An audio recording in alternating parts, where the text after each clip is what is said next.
À Berlin, la CIA et le KGB se sont retrouvés face à face.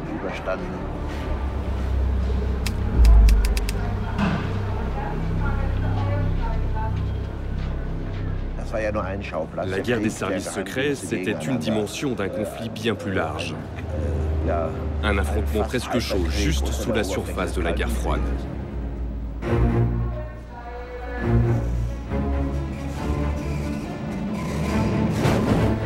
Peter Volter, agent à la solde du bloc soviétique.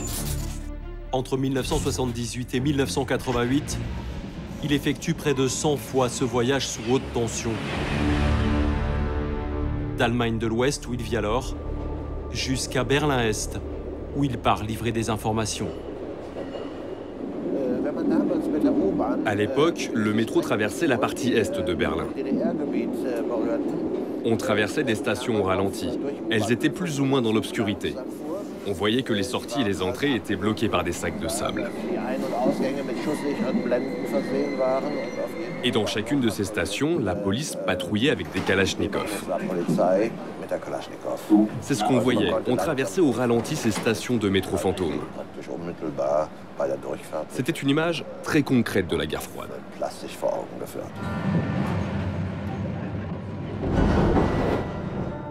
Pendant près de 50 ans, au service du KGB ou de la CIA, des milliers d'agents comme Peter Volter seront les rouages de la plus formidable guerre des renseignements de l'histoire. Elle débute le 2 mai 1945. L'ennemi allemand vient de capituler devant les armées alliées de l'Ouest et de l'Est.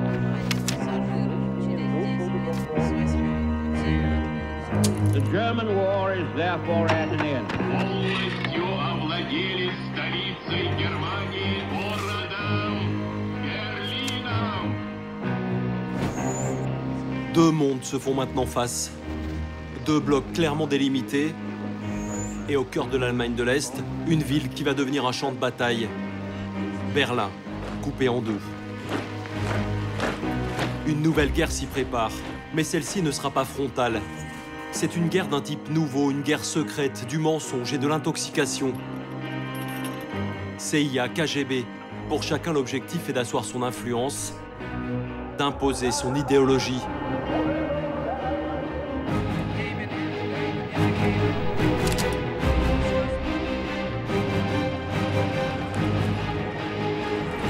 Dans les ruines de Berlin, la guerre sera totale.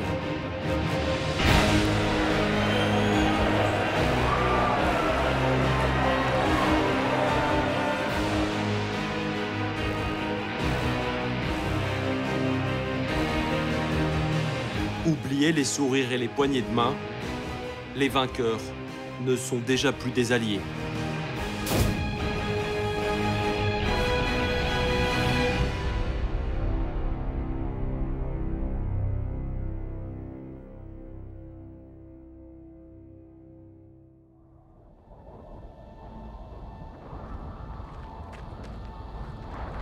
La paix est signée.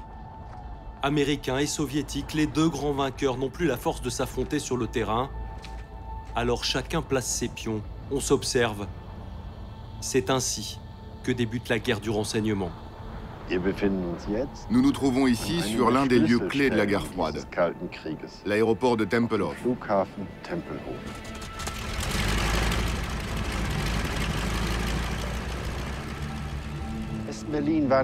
Berlin-Ouest n'était pas situé n'importe où, mais en plein cœur du secteur d'influence soviétique. C'était une épine dans le pied des Russes, une bombe à retardement qui n'allait pas tarder à exploser. Berlin allait-elle être absorbée par l'Empire soviétique ou au contraire rester une ville libre? C'était ça la ligne de conflit entre les services de renseignement américains et soviétiques dès la fin de la Seconde Guerre mondiale.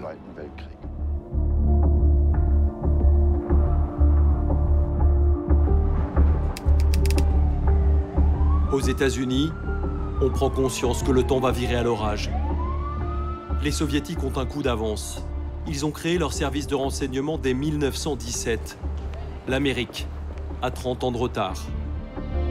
un homme est dépêché à Berlin pour monter la première cellule de la CIA sur place. Peter Sichel pose le pied sur le tarmac de l'aéroport de Tempelhof le 1er octobre 1945. Nous sommes arrivés avec très peu d'instructions sur notre mission. À ce moment-là, on venait de gagner la guerre, on voulait profiter de la vie. On buvait trop, on vivait trop fort à 200 à l'heure.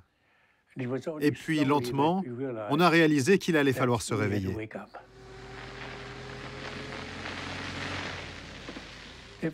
Les Russes, eux, avaient toujours été très bons au jeu de l'espionnage.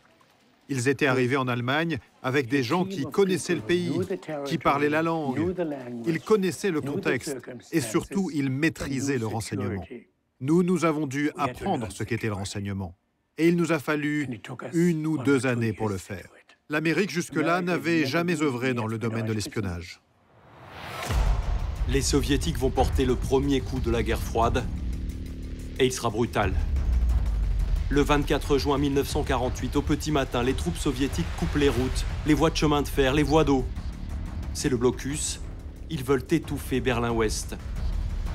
C'est le premier plan d'envergure du KGB. Les informations que faisaient remonter les services de renseignement soviétiques étaient les suivantes. L'Allemagne de l'Ouest avait tellement de problèmes économiques qu'elle était un fardeau que les Américains ne défendraient pas.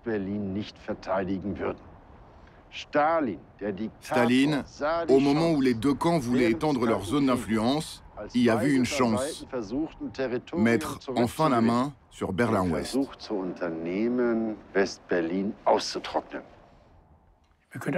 À partir de là, nous aurions pu envoyer nos chars et forcer le passage. Mais ça aurait déclenché la Troisième Guerre mondiale. Nous pouvions aussi accepter notre défaite et abandonner Berlin, ce qu'une partie du gouvernement américain était d'ailleurs décidée à faire. Enfin, nous pouvions continuer à approvisionner Berlin par les airs. Mon travail pendant ces 9, 10, 12 mois a été de savoir ce que les Russes avaient précisément en tête. À ce moment, nous sommes devenus suffisamment professionnels pour garantir qu'ils n'étaient pas prêts à aller jusqu'à la guerre. On était sûr de ça, et c'est ce qu'on a dit à notre gouvernement. Les agents de Peter Sichel connaissent précisément l'état de l'armée rouge et le gouvernement américain se range à leur avis. Ils déclenchent alors le plus grand pont aérien de l'histoire. Pendant près d'1 année, le ballet des avions ne s'interrompt jamais. 280 000 vols permettent d'acheminer plus de 2 millions de tonnes de fret aux 2 millions de Berlinois. La ville ne sera jamais abandonnée aux Russes. La CIA remporte sa première victoire.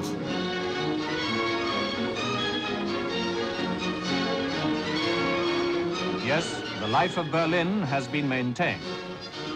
The airlift carries on. La partie pourtant ne fait que commencer.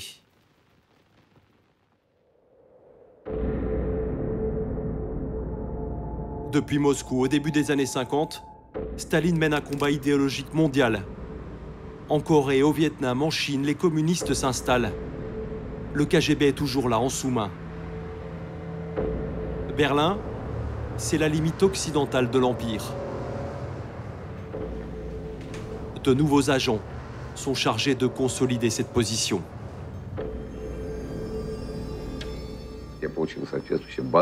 J'ai dit oui tout de suite à la proposition de travailler au KGB. Je ne l'ai jamais regretté. Nous ne pouvions pas perdre la RDA, parce qu'elle était le rempart de tout le système socialiste en Europe. Il fallait soigneusement la protéger. C'est pour ça qu'on avait planté là-bas notre baïonnette. C'était notre armée. Tant qu'elle était basée là-bas, rien ne pouvait nous arriver.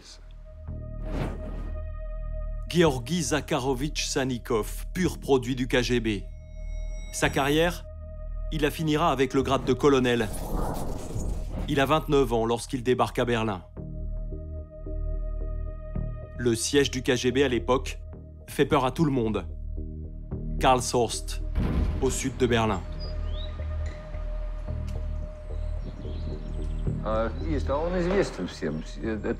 Le lieu était connu. C'est l'Institut Saint-Antoine, un ancien monastère, à quelques mètres du bâtiment où la capitulation de l'Allemagne nazie a été signée.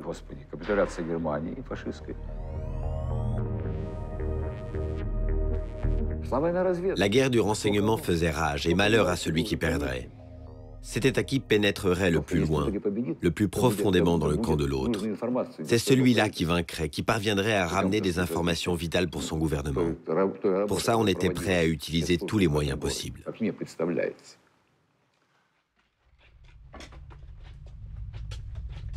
À Karlshorst, personne ne se doute à ce moment-là de ce qui se prépare. Le danger va venir de sous la terre.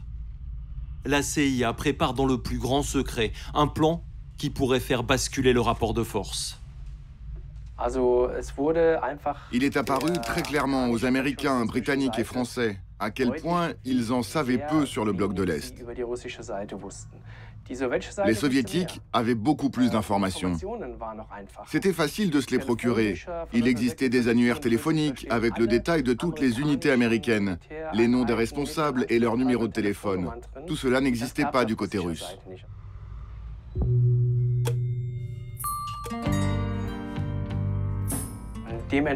C'est alors que les Américains ont eu l'idée de construire un tunnel afin de mettre sur écoute le plus grand nombre possible de lignes téléphoniques de militaires russes. C'était une façon de recueillir énormément d'informations.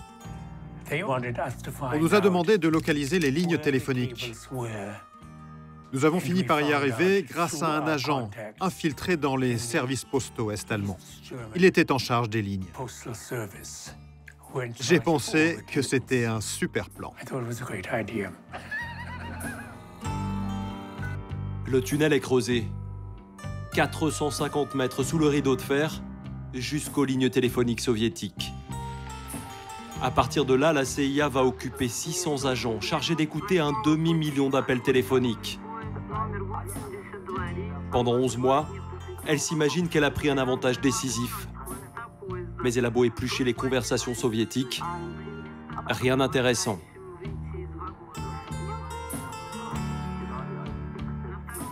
Ce que les Américains ignorent en effet, c'est qu'un homme les a trahis. Il s'appelle George Blake, c'est un agent de leurs alliés britanniques, un agent double en réalité. Il travaille pour le KGB et son rôle dans l'affaire du tunnel va faire de lui une légende de l'espionnage soviétique. Blake était un agent extrêmement brillant. Il était présent à une réunion des services de renseignement britanniques à Londres en décembre 1954. C'est là qu'il a appris que les Américains préparaient un plan secret pour se raccorder aux lignes téléphoniques russes. Cette opération avait un nom de code. L'opération Gold.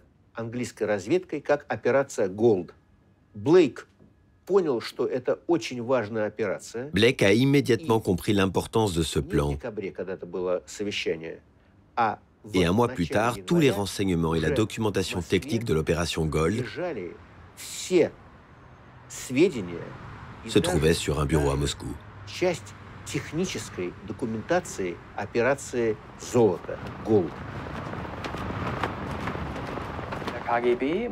À ce moment-là, le KGB a dû prendre une décision difficile. Est-ce qu'il empêchait la construction du tunnel en risquant de compromettre son agent? Ou au contraire, est-ce qu'il laissait les Américains creuser afin de protéger son espion? Finalement, les Soviétiques ont décidé de ne prendre aucun risque pour leur agent. Ils ont donc laissé ce tunnel exister pendant 11 mois, 11 longs mois, pendant lesquels leurs conversations étaient écoutées. Puis quand le moment lui a paru opportun, le KGB a révélé l'existence du tunnel. Journalisten aus aller Welt besichtigten den amerikanischen Spionagetunnel in Berlin. Le tunnel va servir la propagande soviétique. Les hommes du KGB ouvrent le site à la presse et dénoncent les sales méthodes des impérialistes américains. George Blake sera finalement démasqué, mais il parviendra à s'évader à l'Est. Il passera le reste de sa vie à ridiculiser ses anciens amis de la CIA. Mein Auftrag war, mich sozusagen einzudringen in das Sowjet-Hauptquartier in Karlsruhe. Und ich glaube, dass ich sagen kann, dass ich diese Aufgabe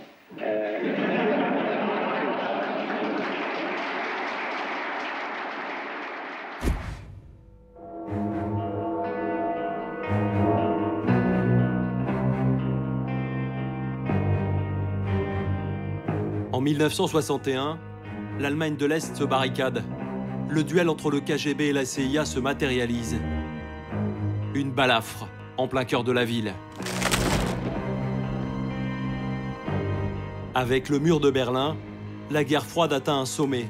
Tous les contacts sont rompus. Il devient vital d'avoir des hommes de l'autre côté. Cette fois encore, le KGB dispose d'un atout, d'une arme que la CIA n'aura jamais. Un ancrage local, la Stasi, les services de renseignement est-allemands. Dès 1958, Moscou a placé un de ses hommes à sa tête. Il va devenir un mythe, une légende. On l'a surnommé l'homme sans visage. Il est l'espion le moins connu et le plus redouté à l'Ouest. Ils mettront 20 ans à lui donner un nom et un visage. Markus Wolf.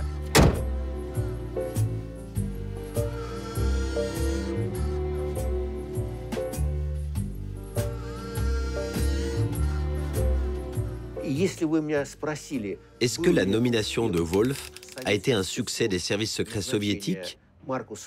Il n'y a pas d'hésitation à avoir. Oui, cela a même été le plus grand succès des services secrets soviétiques. Il est devenu une légende grâce au nombre d'agents qu'il a embauchés. Je lui ai demandé un jour, « Combien avez-vous d'agents » Il m'a répondu, je me souviens parfaitement de cette phrase, « Mes agents ont été partout ».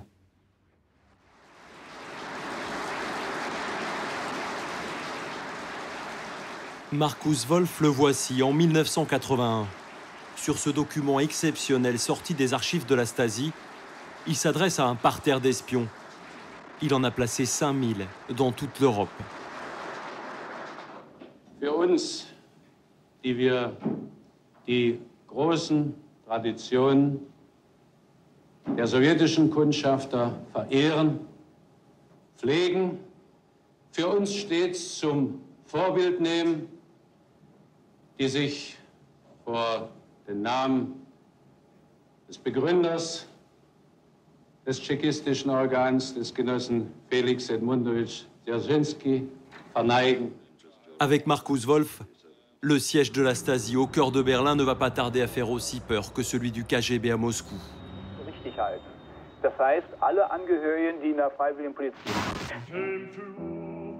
Depuis ce bureau, pendant 30 ans, le patron des renseignements va diriger une armée de collaborateurs. 90 000 employés et 180 000 informateurs. 3% de la population est-allemande.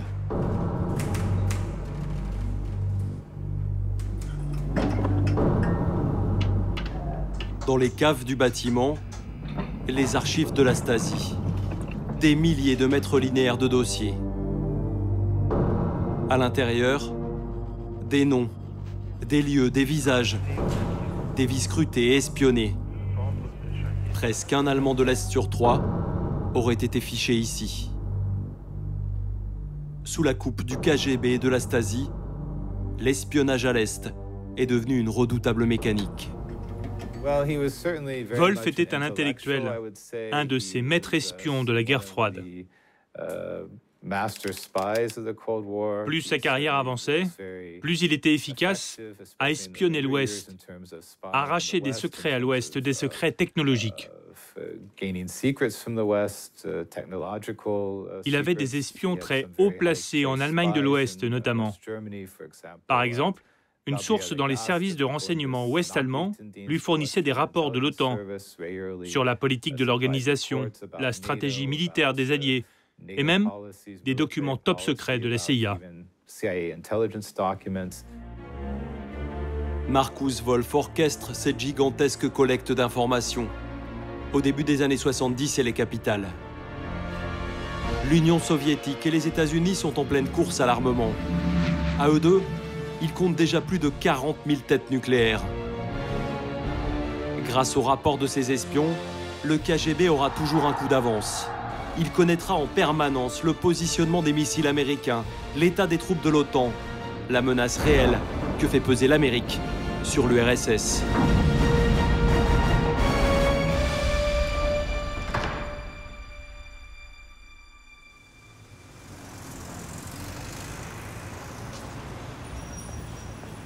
Peter Volter a 24 ans lorsqu'il commence à travailler pour la Stasi. Son rôle est crucial. En Allemagne de l'Ouest, il est chargé de protéger les hommes du système Wolf. Un parent éloigné dirigeait le service de traduction de l'agence de contre-espionnage ouest-allemand. Cela me donnait accès à ses bureaux, situés en dehors du périmètre placé sous haute surveillance. Mes visites n'étaient donc pas enregistrées. Ce parent m'ouvrait et je pouvais voir tous ces documents en évidence sur son bureau. Je pouvais les parcourir et j'y ai lu des noms très intéressants qu'il me paraissait important de transmettre.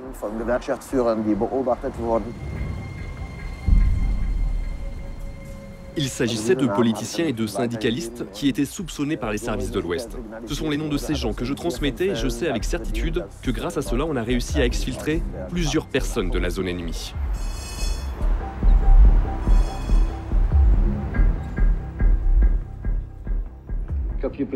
Nous étions plus forts parce que nous avions l'idéologie avec nous, ce qui n'était pas le cas de nos adversaires. Elle dictait les agissements de tous les agents de nos services secrets. Et je vous assure que, contrairement aux autres, ce sont nos idéaux qui nous poussaient aux efforts. C'est probablement pour ça que nous travaillions mieux. Nous savions clairement quels étaient les intérêts que nous protégions.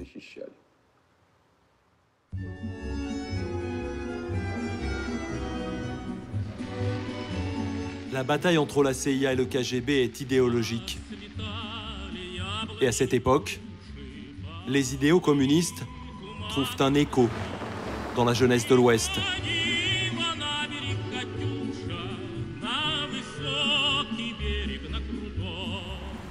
Peter Volter est convaincu qu'il peut changer le monde. Des faux papiers lui permettent d'effectuer des centaines de voyages à l'Est sans éveiller les soupçons. Son contact avec la Stasi vit ici, sur Staline Alley, l'avenue Staline, un petit Moscou. Ici, dans cet immeuble, se trouvait un appartement secret. Il était loué à une dame, une camarade âgée de plus de 80 ans. J'avais son numéro de téléphone, car évidemment, je ne pouvais pas appeler directement le contre-espionnage depuis l'Allemagne de l'Ouest. J'appelais donc chez Tante Gertrude. Je suppose qu'elle s'appelait bien Gertrude. Elle notait ce que j'avais à dire. Par exemple, Tante Emma est malade, elle ne pourra pas venir à la fête de famille. Ce qui voulait dire que ma rencontre avec le camarade de la Stasi devait être repoussée. On avait établi une liste de phrases codées qu'elle notait. Puis elle transmettait cela au contre-espionnage de la Stasi par une ligne téléphonique sécurisée. La machine de Markus Wolf fonctionne à plein régime. Ce qui l'intéresse au début des années 70, c'est le déploiement des missiles nucléaires américains Pershing, pointés sur l'URSS. Pour obtenir ces informations, il invente un incroyable système d'espionnage. Il recrute des agents d'un genre nouveau qu'il baptise Roméo. Un nom romantique pour une entreprise de démolition psychologique qui ne l'est pas.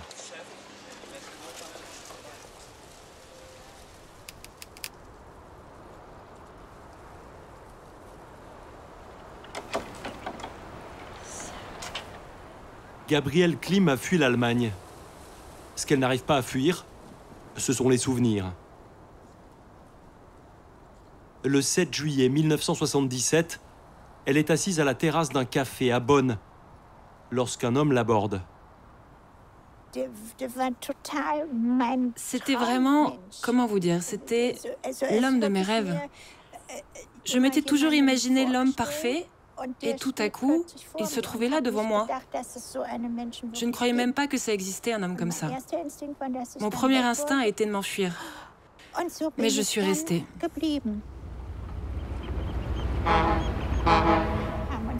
Nous nous sommes revus plusieurs fois en 1977 et c'est allé très vite. Il m'a dit assez rapidement qu'il m'aimait et qu'il voulait m'épouser.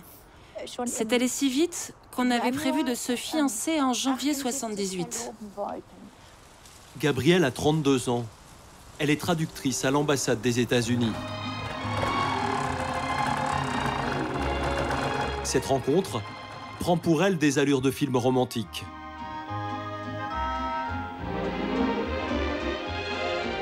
L'amour de son Roméo, pourtant, n'est pas celui qu'elle a imaginé.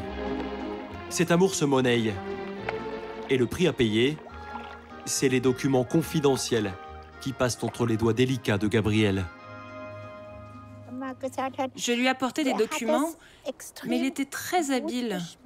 Je ne faisais même pas attention aux documents que je rapportais. Et il n'avait de cesse de me dire que tout ça n'avait aucune importance. Et puis le Roméo se fait plus pressant. Il s'envole, puis réapparaît, le mariage est oublié. La romance fait place au chantage. Gabrielle prend toujours plus de risques pour tenter de sauver cet amour. Les documents dont on n'avait plus besoin à l'ambassade, on les mettait dans des sacs. Des sacs qui ensuite étaient brûlés. Je prenais les documents dans ces sacs. J'essayais surtout de prendre ce qui me semblait utile. Puis je les glissais dans mon sac à main et ensuite je sortais. L'ambassade ne me contrôlait jamais.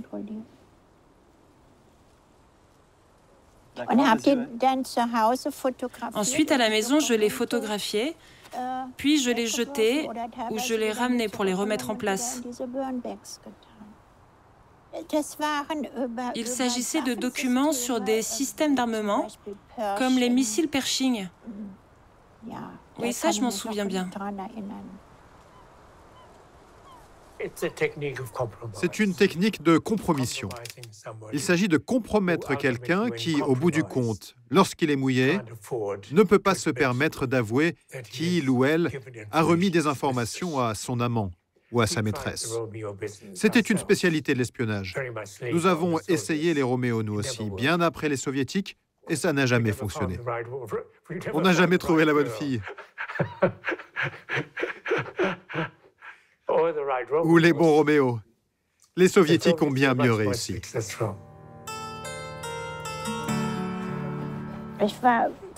Pour la Stasi, je n'étais pas une personne, mais un instrument.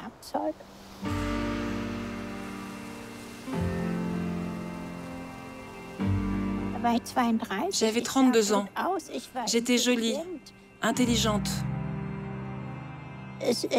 J'avais la vie devant moi. Et là, cette force extérieure est arrivée, totalement consciente de ses actions, et elle a décidé de mettre fin à la vie de cette femme.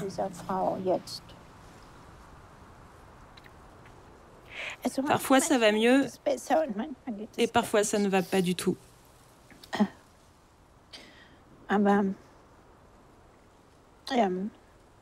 Les Roméo auront fait plus de 80 victimes. Des jeunes femmes qui ont fourni au KGB des informations venues de tous les ministères, de toutes les ambassades. Il n'y a pas de morale. Non, il n'y a pas de morale. Ce n'est pas un jeu moral. Loin de là.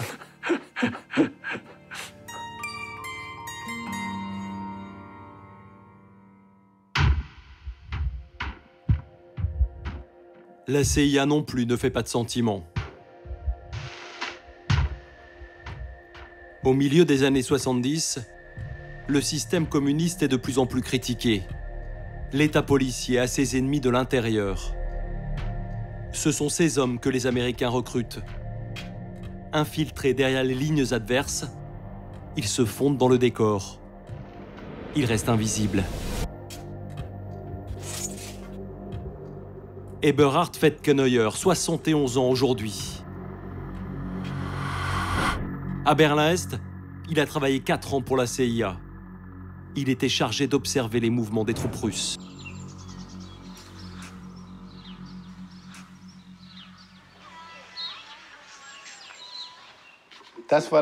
Ça, c'était la première. Comment dire? Ma première formation d'espion.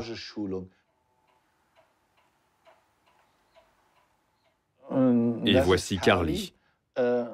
En fait, c'était lui mon agent de liaison. Carly, qui est mort depuis quelques années, je l'ai rencontré dans un train qui allait vers Prague, totalement par hasard. 7 ans plus tard, en 1975, c'est lui qui m'a recruté et fait travailler pour les services secrets américains.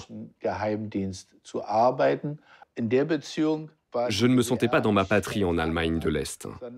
Je rêvais de vivre ailleurs, à savoir à l'Ouest. J'avais en plus une image très romantique de l'Amérique. Pour moi, ils étaient les héros de la liberté.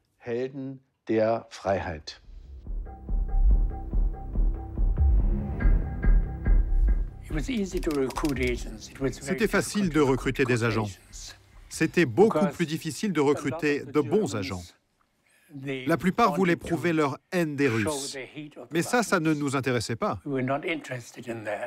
Ce qui nous intéressait, c'était les informations. Beaucoup d'entre eux se sont fait arrêter parce qu'ils voulaient jouer les héros. Qu'est-ce qu'il arrivait à ceux qui se faisaient arrêter? Certains ont été exécutés, d'autres ont fini en Sibérie. Ce n'était pas joli, tout ça.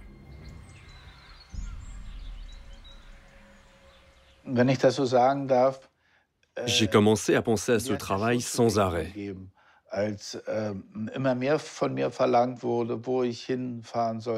On m'en demandait toujours plus, de me rendre dans des endroits de plus en plus éloignés.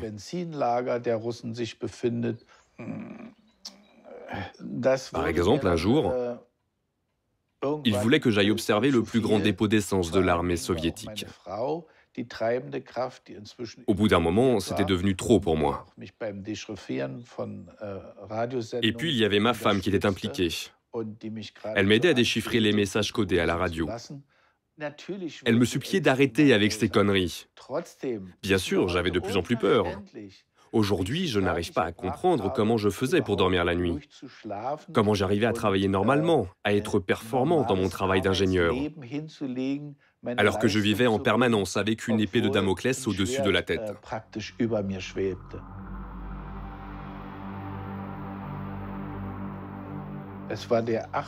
Ça s'est passé le 28 juin 1979.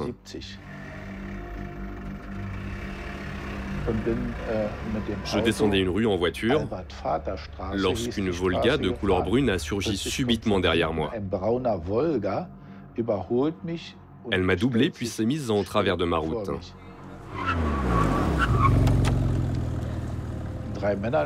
3 hommes ont bondi hors du véhicule et l'un d'eux m'a demandé si j'étais bien Eberhard Fetkenheuer. J'ai acquiescé et l'homme m'a dit « Veuillez nous suivre, nous avons une affaire à régler. »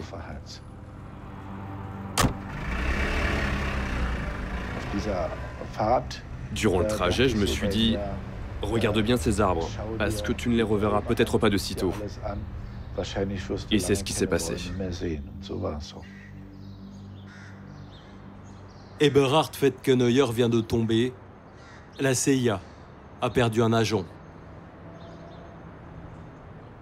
Il sera transféré dans le plus sinistre établissement pénitentiaire de Berlin, Hohenschönhausen, la prison de la Stasi.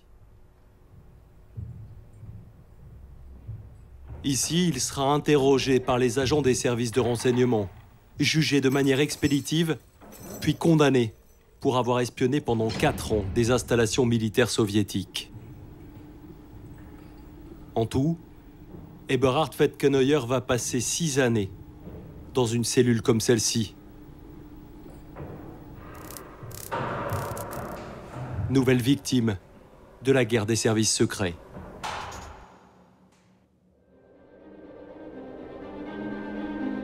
CIA et KGB se rendent coup pour coup. Dans chaque camp, on tente de débusquer les traîtres. En 1974, les services de l'Ouest vont faire tomber une tête, celle d'un homme qui va faire trembler l'Allemagne de l'Ouest jusqu'au plus haut sommet de l'État. L'homme qui murmurait à l'oreille du chancelier, un des plus proches conseillers de Willy Brandt, était en réalité un agent de la Stasi. Il est à l'origine du plus grand scandale d'espionnage de l'après-guerre.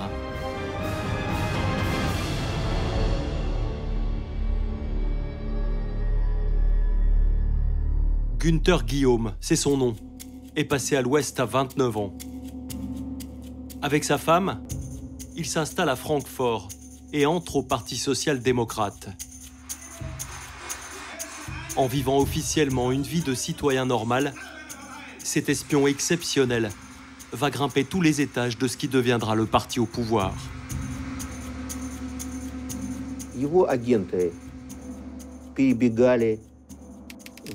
Les agents de la Stasi étaient envoyés en Allemagne de l'Ouest.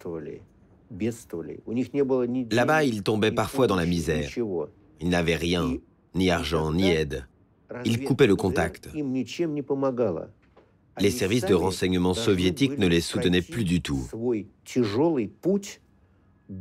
Ils devaient eux-mêmes faire leur chemin, leur carrière, jusqu'à atteindre le succès.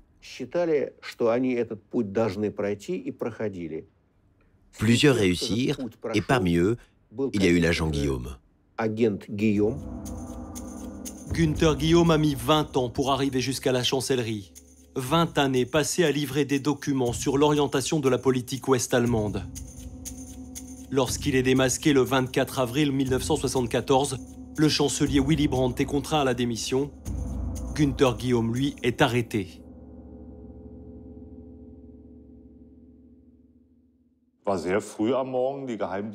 C'était très tôt le matin. Apparemment, la police et les services secrets interviennent toujours très tôt. Ce qui m'a réveillé, c'est le bruit. Un vacarme dans tout l'appartement, des voix. Et là, dans l'encadrement de la porte, j'ai vu mon père. Il était en robe de chambre et faisait face à tous ces hommes en costume sombre. Cette image, c'était totalement surréaliste. Et puis, comme dans une sorte de parade, mon père, ma mère puis ma grand-mère ont défilé devant moi et on a pu se dire au revoir. Mon père n'a pas dit un mot, il m'a pris dans ses bras et m'a serré contre lui. Ma mère était visiblement bouleversée, elle disait « Mon pauvre petit, ne t'inquiète pas, c'est une erreur, tout va rentrer dans l'ordre ». Ma grand-mère, elle, n'arrêtait plus de pleurer. Ça n'a duré que quelques minutes. Puis mes parents et ma grand-mère ont été emmenés et je suis resté seul dans l'appartement.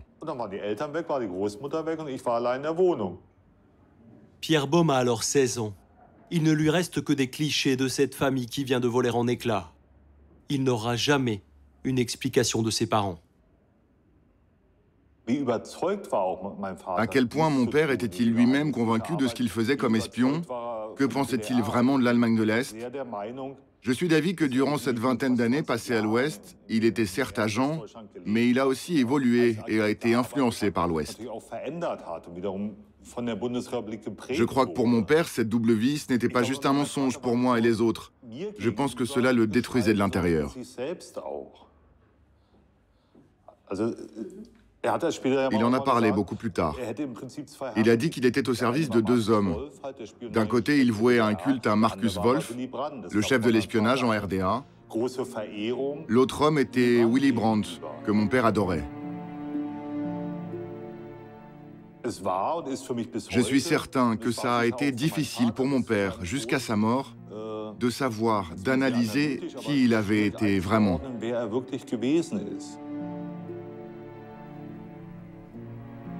Cet homme aux deux visages sera jugé et condamné à 13 années de prison.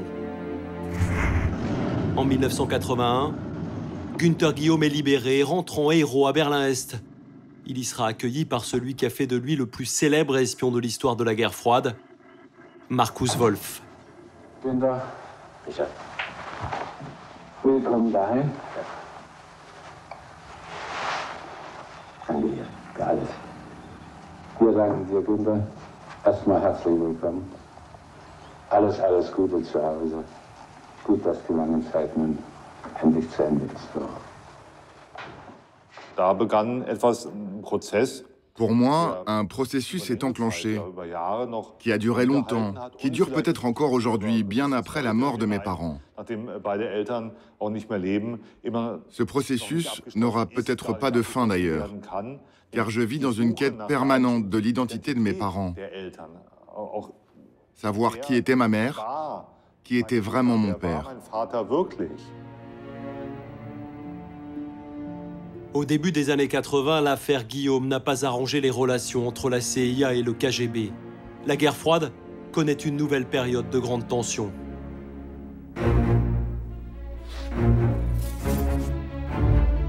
C'est alors que débute un de ces épisodes les moins connus. En novembre 1983, les Russes sont persuadés que la Troisième Guerre mondiale est imminente. Un homme va jouer un rôle clé pour désamorcer cette crise.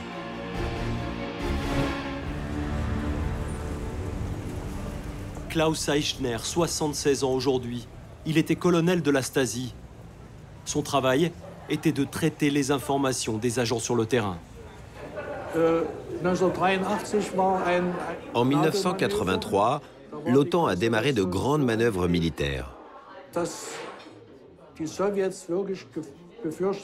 La tension était telle à ce moment-là que les Soviétiques craignaient vraiment que des missiles nucléaires soient tirés d'un moment à l'autre.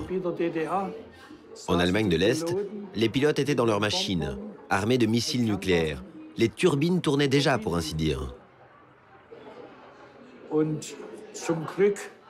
Heureusement, et là j'avoue en être assez fier, nous avions une source au sein du quartier général de l'OTAN.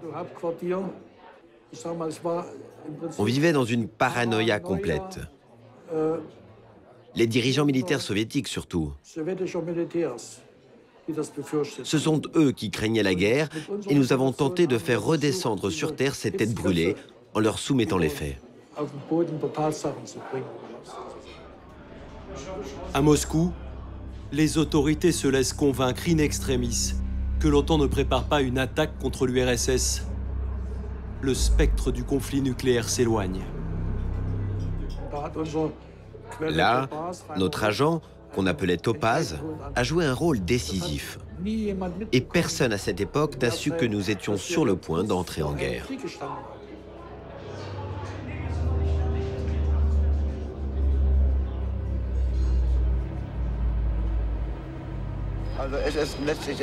Grâce aux services secrets, de nombreuses situations critiques ont pu être désamorcées en Europe. En général, les gouvernements mentent, trichent, c'est connu. Pour connaître leurs intentions réelles, il est nécessaire de disposer d'une instance de renseignement indépendante pour se contrôler mutuellement. Les services secrets ont contribué à la paix en Europe. Ils ont permis que les situations explosives soient identifiées suffisamment tôt. Par la suite, ces problèmes ont été réglés discrètement par les diplomates. En ce milieu des années 80, la guerre entre la CIA et le KGB change de visage. Pour répondre à la puissance soviétique, Ronald Reagan lance la guerre des étoiles, un énorme projet de bouclier antimissile. C'est la dernière phase de l'affrontement qui démarre.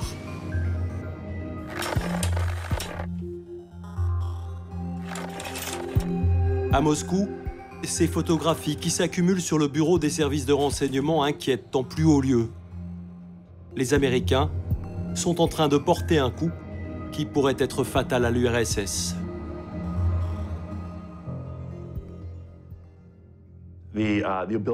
Infiltrer des agents à l'intérieur du bloc de l'Est était devenu incroyablement difficile. Les États-Unis n'ont pas été très bons pour collecter de l'information avec des hommes, principalement en raison de la capacité de l'Union soviétique à se protéger. Ils ont donc dû trouver des moyens techniques pour obtenir ces informations. Il y avait les images aériennes, les avions espions, puis la technologie des satellites. Les Américains ont ensuite décidé de construire la Rolls des centres d'écoute sur le plus haut sommet de Berlin. C'était le lieu parfait, parce que Berlin-Ouest était entouré par l'Allemagne de l'Est. Dans chaque direction se trouvait le territoire ennemi. Les États-Unis ont alors été capables d'écouter au-delà même de l'Allemagne de l'Est, jusque très loin à l'intérieur du bloc ennemi. Ça a été crucial pour recueillir des informations à ce moment-là.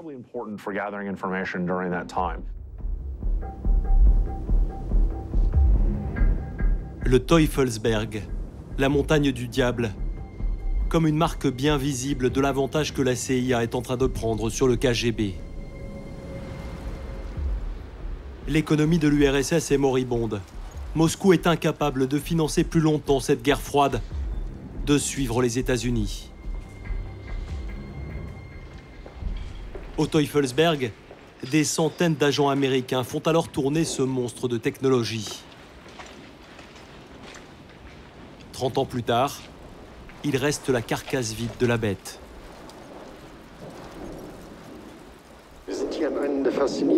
Nous sommes dans un des lieux les plus fascinants de la guerre froide, à 150 mètres au-dessus du niveau de la mer. Aujourd'hui, l'endroit est consacré à l'art. Autrefois, c'était un lieu fascinant dédié à l'art de l'espionnage.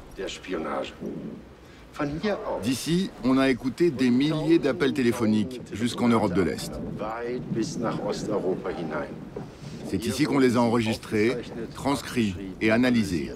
Tout ce que Washington savait provenait du travail effectué ici même.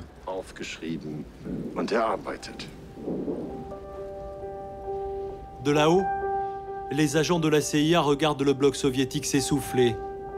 Son empire s'effrite. C'est la détente qui s'amorce. Le KGB et la CIA ont établi le contact. Der Austausch ist vollzogen. Zum ersten Mal konnten Kameraleute eine solche Szene festhalten. 1985, le 11 juin. Il est midi pile sur le pont de Glienicke au sud de Berlin. C'est ici que va avoir lieu le plus important échange d'espions de l'histoire. Du côté est, un petit bus vient d'arriver. Il y a eu ce trajet avec le bus depuis la prison. La pression à ce moment-là était tellement forte que je me disais tout le temps « Qu'est-ce qui se passe? Qu'est-ce qu'ils vont me faire ?» On n'est plus tout à fait maître de soi dans ces moments. Ça atteint les limites de ce qu'une personne peut psychologiquement supporter. Sur le pont de Glienicke, un balai de véhicules blindés. L'Américain Richard Burt, lunettes noires vissées, s'avance sur le pont. Il vient saluer Wolfgang Vogel, l'homme qui a négocié cet échange de prisonniers pour la Stasi. Des sourires et des poignées de main s'échangent. Jamais dans l'histoire, la CIA et le KGB n'ont été aussi proches. D'un côté, 4 espions soviétiques capturés par les Américains retrouvent les leurs. De l'autre, 23 agents recrutés par la CIA et faits prisonniers par Moscou. À bord de ce bus, Eberhard Fetkeneuer. Klaus Pliever, qui s'occupait des relations entre les deux États allemands, est monté dans le bus.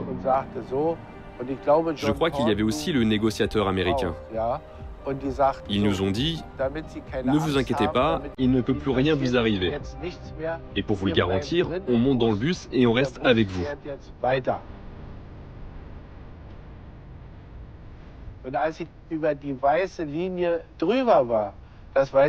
Quand j'ai franchi cette ligne qui marque la frontière, je me rappelle comme si c'était hier.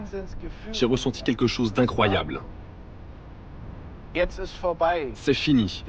Ils n'ont plus aucun droit sur moi.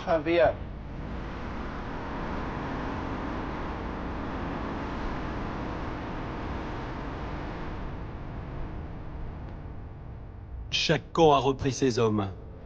La guerre froide touche à sa fin, et en 1989, son symbole le plus visible va s'effondrer.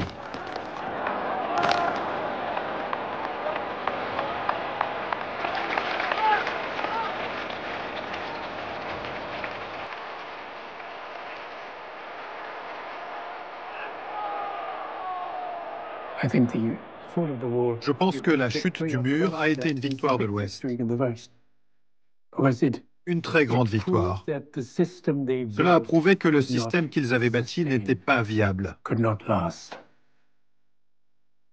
ne pouvait pas durer. On ne peut pas couper une société du reste du monde.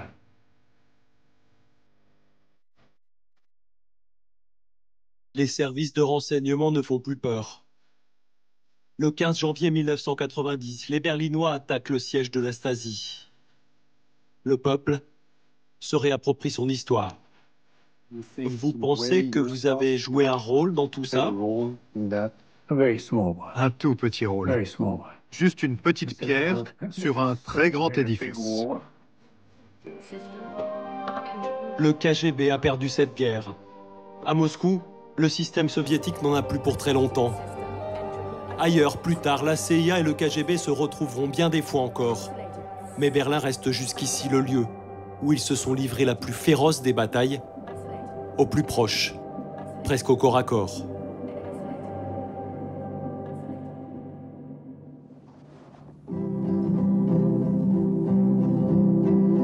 Wir nennen sie Kundschaften.